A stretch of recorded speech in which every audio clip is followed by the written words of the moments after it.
தேர்தல் வேணும்னு. அட என்னடா சொல்ற? நாட்டு வளர்ச்சிக்கு இதுக்கும் என்னடா சம்பந்தம்னா சம்பந்தம் இருக்குங்க. நம்ம தமிழகத்துல ஒரு தொகுதியில அரசியல் கட்சிகள் செய்யற செலவு ஒரு எலெக்ஷனுக்கு பாத்தீங்கன்னா 100 கோடி ரூபாய். அப்ப மொத்தம் 25,000 கோடி ரூபாய். இது வெறும் தமிழ்நாட்டுல. இது கூட நம்ம கவர்மெண்ட் பண்ற செலவுங்கிறது 500 கோடி. அப்ப மொத்தம் 25,500 கோடியில என்ன உற்பத்தி பண்ணிருக்கோம், என்ன நல்ல விஷயங்களை செஞ்சிருக்கோம்?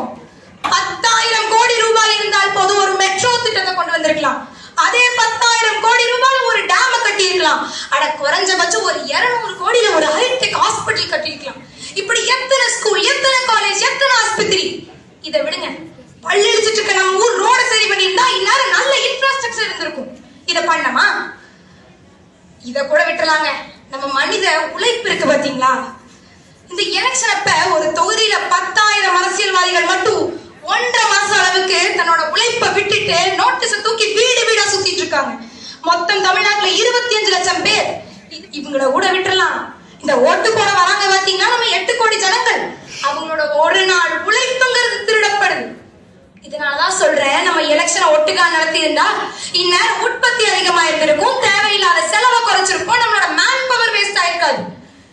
கிட்டத்தட்ட ஒரு 45 நாள் நாட்டையே பேரலிசிஸ்ல தூங்க வச்சுட்டு இருக்கோங்க. ஒரு வேலையை திருப்பி திருப்பி செஞ்சோன்னு வைங்களேன், அழுத்து போயிடும். இப்படி திருப்பி திருப்பி எலெக்ஷனை வச்சு ஓட்டு போட வாங்க வாங்கன்னு சொல்றதுனாலதான் வெறும் 50%, 55% வாக்குப்பதிவு நடக்குது. 45% மக்கள் இங்க ஓட்டே போடுறது இல்ல. ஆனா ஜெயிக்கிறவன் வெறும் 35% ஜெயிக்கிறான். இது என்ன ஜனநாயகம்? Is this the democracy we want?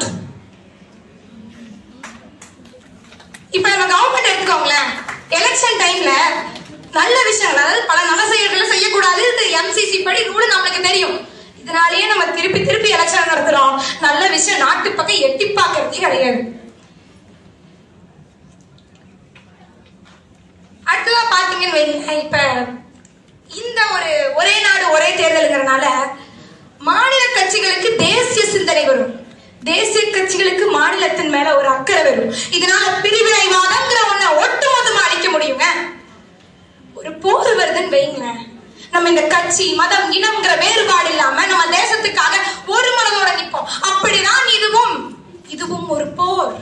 நம்ம ஜனநாயகத்துக்கான ஒரு போர், நம்ம நாட்டோட வளர்ச்சியை தடுக்கிற ஒரு போர். இதை ஜெயிக்கணும்னா கட்சிகளுங்கிற பிரிவு இருக்க கூடாது. ஒரு மனதோட நாம செய்யணும், செயல்படணும். இதை கண்டிப்பா அடாப்ட் பண்ணியே தீரணும். ஆட்சி முக்கியம் நினைக்கிறவன் கண்டிப்பா அப்செக்ட் பண்ணுவான். ஆனா ஆட்சி பெருசு இல்ல, என் நாட்டு வளர்ச்சி பெருசு, பிக்ஷித் பாகம் பெருசுங்கிற ஒரு உன்னதமான மகத்தான மக்கள் தலைவனால மட்டும்தான் இப்படி ஒரு திட்டத்தை கொண்டு வர முடியும். ஒண்ணு சேருவோம், இந்த திட்டத்தை நிறைவேற்றுவோம்.